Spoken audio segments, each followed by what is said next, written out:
guruan. Jadi saya kan juga nipu itu Pak Ustadz.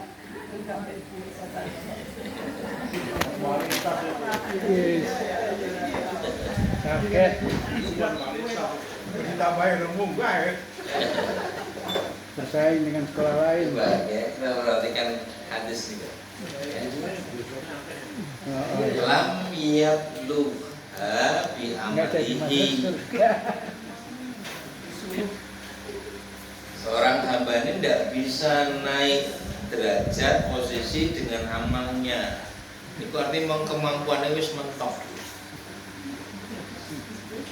Padahal usaha itu tenanan. Nah, Allah melihat bukan pada hasil akhir dia akhirnya bisa atau tidak bisa, tapi kesungguhan berusaha yang dilakukan itulah yang menjadi sebab rahmat Allah diberikan. Welas asin itu diparingke niku nek krana gelem tenanan. Lah, maka secara objektif jenengan aja munggahke biji napa mboten niku nggak ngatake ini usaha tenanan ora. Nah, di situ objektivitasnya adalah pada kesungguhan berusaha dia. Tenanan wis mentok tenan iki gitu. Nah, dibantu bene dadi gawe. Sabarohu Allah menjadikan dia bersabar, dan kesabaran itu berarti menjadikan dia lulus dari ujian. Jadi orang yang langsung dikai hasil itu sabarohu niku Gusti Allah ndadosaken tiyang kula sabar, berarti pada aspek kemampuan itu kalau dituntut diajari. Jadi orang langsung dikai hasil. Iya. Tapi Allah menjadikan dia jadi bisa, jadi mudah melakukan ya, apa yang harus dia kerjakan. Jadi so melakukan ujian karena kemampuannya itu disupport oleh Allah Subhanahu. Beda loh ya, kalau langsung kayak di sini ini berbeda.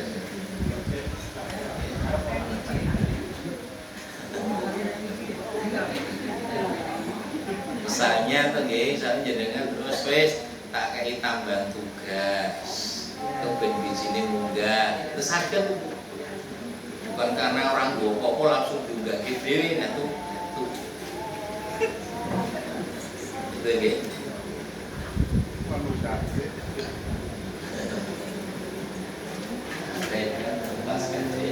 Nah ini lalu kita bukilkan di sini. Ini semangat dengan itu ya. Jazaa'uhu biqadri balasan atau pahalanya sesuai kadar ujian yang sudah. Alamatu bi annallah alamatun harus tanwin. Alamatun bi annallaha yuhibbul mar'a au al-qaum. Tanda bahwa Allah mencintai seseorang atau satu kaum itu nek diparingi ujian ya, berarti tandanya Gusti Allah tresno. Sikapnya al-mauqif ar-ridha wa sabr, ridha dan sabar. Maka di hadis ini disebutkan faman radiya falahu ar-ridha. Sing sapa ridha, barang siapa ridha dengan ujian yang Allah berikan, falahu ridha, maka dia dapat keridhaan Allah. Wa man sakhita, barang siapa yang murka, marah, tidak terima dengan ujian yang Allah berikan, falahu asyuktu, maka dia mendapatkan kemudahan.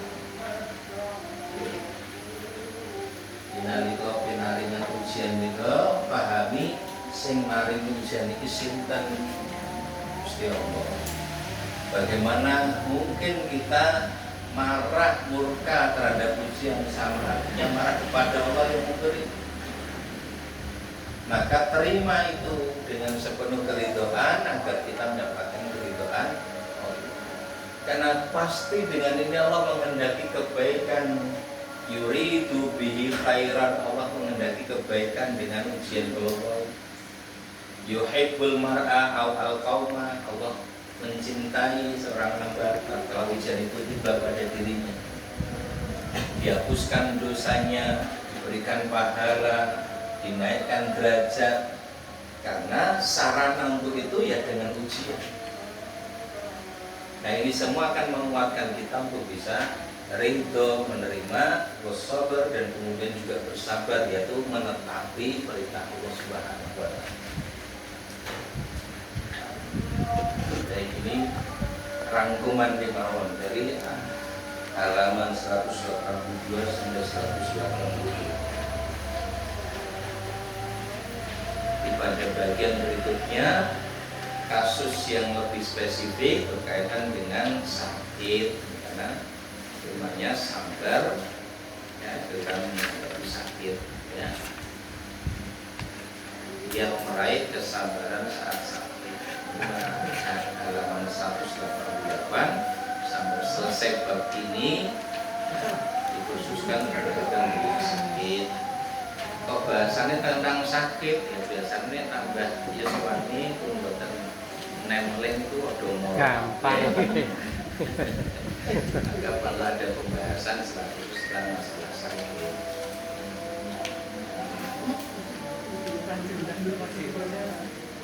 Jadi orang loro tambah tua,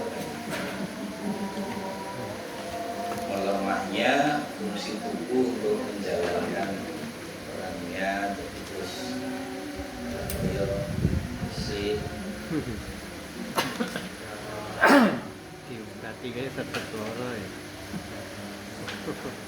ada yang mau disampaikan barangkali sedikit.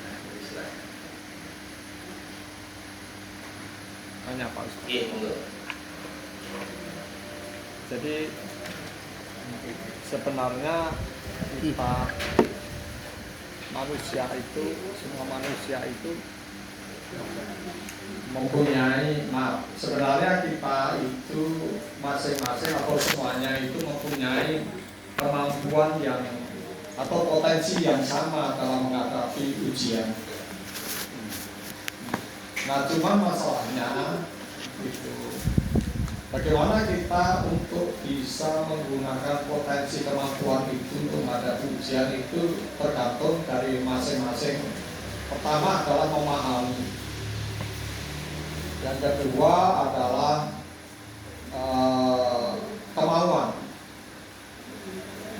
kemauan untuk belajar memahami. Dan ketiga adalah memang kesungguhan dan seterusnya.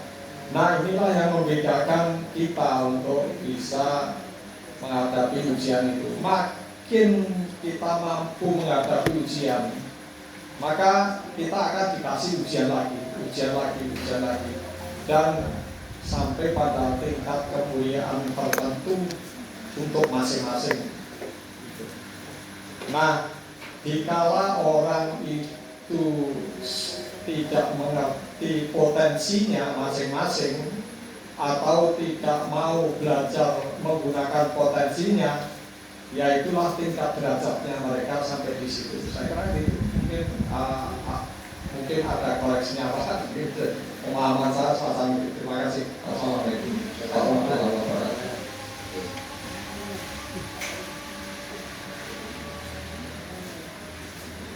Imam Al-Ghazali bagi manusia berdasarkan pengetahuan pada dunia dalam beberapa macam. Ada orang yang tahu bahwa dirinya tahu. Ada orang yang tahu bahwa dirinya tidak tahu. Yang ketiga, ada orang yang tidak tahu bahwa dirinya itu tahu. Ada orang yang tidak tahu bahwa dirinya tidak tahu. Nah, maka seperti itu orang-orang berilmu. Tadi ilmu itu menjadi penting agar kita mengetahui. Pengetahuan itu mengantarkan kepada pemahaman. Pemahaman memunculkan kesadaran mendorong adanya niat, tekad, kesungguhan, Kesungguhan menggerakkan kita melakukan tindakan harus dilakukan secara kontinu terus-menerus sehingga menjadi keterampilan. Nah, keterampilan ini kemudian akan menggerakkan seluruh potensi yang dimiliki. Yang begitu, agama ini sudah nuntun itu semua, maka didorong kita untuk belajar. Tahu, paham, sadar, niat, kemudian bergerak, lalu dituntun untuk istiqomah, konsisten terus-menerus sampai menjadi karakter, akhlak, lalu keseluruhan potensi diri kita itu berkembang. Dengan begitu kemudian Allah memudahkan apa yang tadinya sulit karena adanya kesungguhan, diantaranya membangun kontinuitas. Walladzina jahadu fina lanahdiyannahum subulana. Orang yang bersungguh-sungguh untuk memperoleh keridhaan kami tunjukkan kepada mereka jalan-jalan. Simpelnya, sederhananya, saat kita belajar agama ini dengan sungguh-sungguh, lengamal ketenanan, itu dituntun oleh Allah sehingga keseluruhan potensinya akan berfungsi. Nah, seperti itu.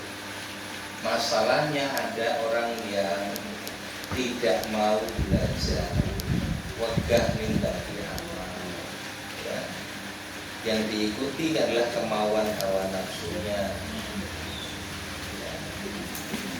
Dulu kita sudah pernah bahas tentang orang yang cerdas dan orang yang bodoh, orang yang kuat dan orang yang lemah.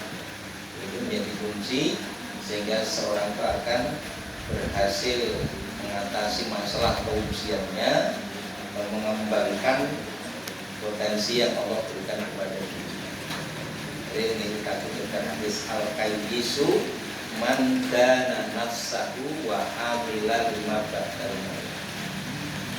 Orang cerdas itu orang yang bisa menundukkan nafsunya dan melakukan amal untuk hari setelah kematiannya. Wadha'ifu, sedangkan orang yang lemah yaitu as-safihu, orang yang bodoh adalah manit taba'a hawa, orang yang mengikuti hawa nafsunya. Wa tamanna 'ala Allah Ta'ala, dan berangan-angan kepada Allah berkhayal.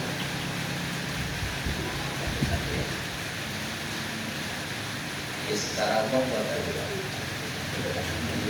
secara ringkas saya sampaikan, asal kita pelajari agama ini dengan benar dan sungguh-sungguh, beramal ya, dengan sungguh-sungguh dan konsisten, maka potensi yang ada pada diri kita itu akan berfungsi dan berkembang. Buktinya orang-orang yang benar di dalam belajar, sungguh-sungguh di dalam beramal itu sudah menjadi sejarah dan kita mendapati prestasinya yang luar biasa.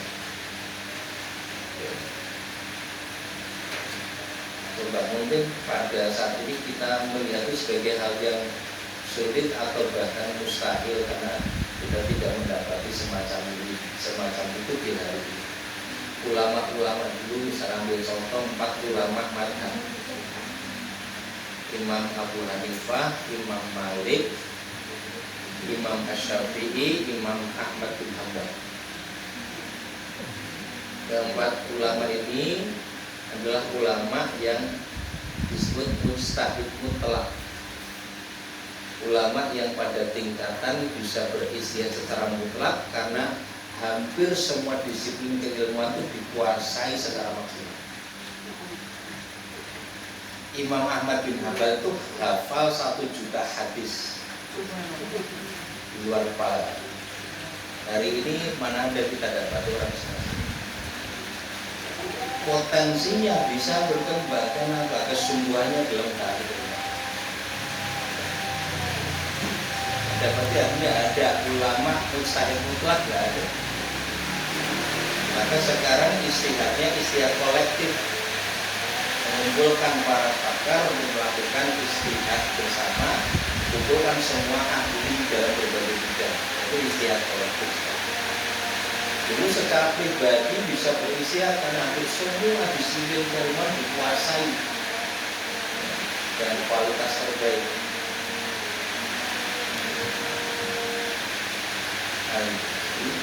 Itu di antara bukti bagaimana tatkala dipelajari agama ini dengan benar dan sungguh-sungguh, diamalkan juga dengan kesungguhan, Allah kemudian menjadikan potensinya berkembang.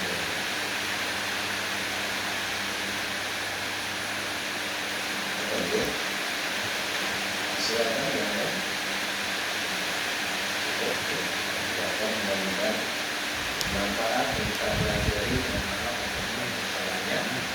Akhiri dengan doa dan Subhanallah kita asyhadu an la ilaha illa anta astaghfiruka wa atubu ilaik. Assalamualaikum warahmatullahi wabarakatuh.